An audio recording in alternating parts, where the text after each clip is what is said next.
Leo hii tunashuhudia nyakati ambazo kwa hakika zimetufundisha mengi, ikiwemo changamoto ambazo zimejaribu kuathiri utulivu na umoja wetu kama taifa. Hata hivyo, ni wazi kuwa kwenye kila changamoto nafasi ya kujifunza hukua na kuimarika zaidi. Kwa muktadha huu, naomba nipongeze kwa dhati pamoja na kuunga mkono wito wa Makamu wa Rais wa Jamhuri ya Muungano wa Tanzania, Mheshimiwa Dr. Emmanuel Nchimbi, aliyoutoa hivi karibuni kuhusu umuhimu wa maridhiano na umoja wa kujenga taifa letu. Kauli ya Mheshimiwa Dr. Nchimbi ambayo imehimiza kila mmoja wetu kutambua umuhimu wa kutafuta suluhu ya amani kupitia majadiliano na maridhiano bila kujali itikadi zetu za kisiasa, dini au jamii, inastahili kuungwa mkono na kila Mtanzania. Kauli hii ya serikali inatukumbusha kuwa suluhu bora na ya kudumu inapatikana katika umoja na mshikamano.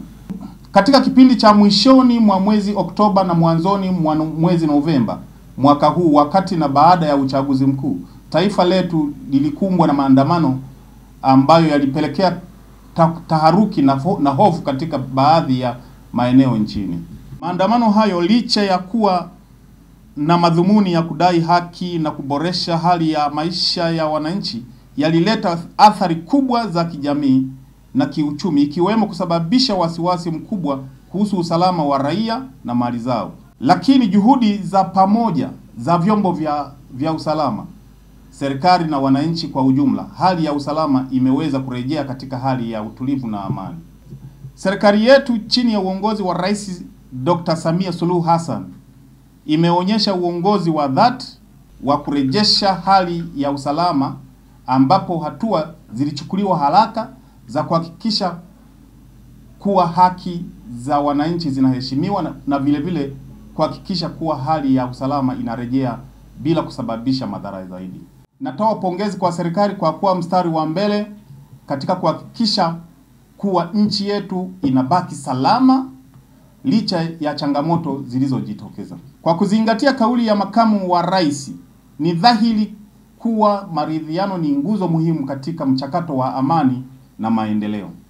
Maridhiano hayapaswi kuwa tu maneno katika hotuba, ni hatua madhubuti zinazohitaji utekelezaji wa vitendo.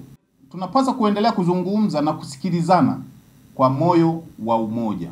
Umoja ni nguvu yetu. Bila shaka kama taifa tuendelee kuonyesha kuwa tuna uwezo wa kutatua changamoto yoyote inayojitokeza kwa njia ya kidiplomasia na ya amani. Licha ya migawanyiko ya kisiasa iliyopo, ni muhimu kuzingatia kwamba sote ni Watanzania na kwamba wote tunavuna matunda ya amani, utulivu na maendeleo ya taifa letu. Kama alivyosema Makamu wa Rais Dr. Nchimbi, maridhiano ni mchakato endelevu na unahitaji kujenga hali ya kuaminiana miongoni mwa viongozi na wananchi. Huu ni wakati wa kuhakikisha kuwa tunatumia nguvu zetu kwa ushirikiano badala ya kutumia kwa misingi ya tofauti zetu.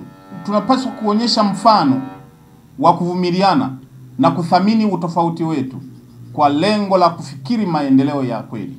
Kwa kumalizia, napenda kusisitiza kuwa maridhiano sio tu suala la viongozi au siasa, bali ni jukumu letu sote kama Watanzania. Hatuwezi kufika mbali kama hatutajenga umoja na mshikamano. Hatuwezi kufikia malengo yetu ya maendeleo bila kuwa na mazingira ya amani na utulivu. Tutaweza kudumisha amani na usalama ili kila mmoja wetu achukue jukumu lake katika kuhakikisha kwamba tunaheshimu haki za kila mmoja na kwamba tunajenga mazingira ya utawala bora.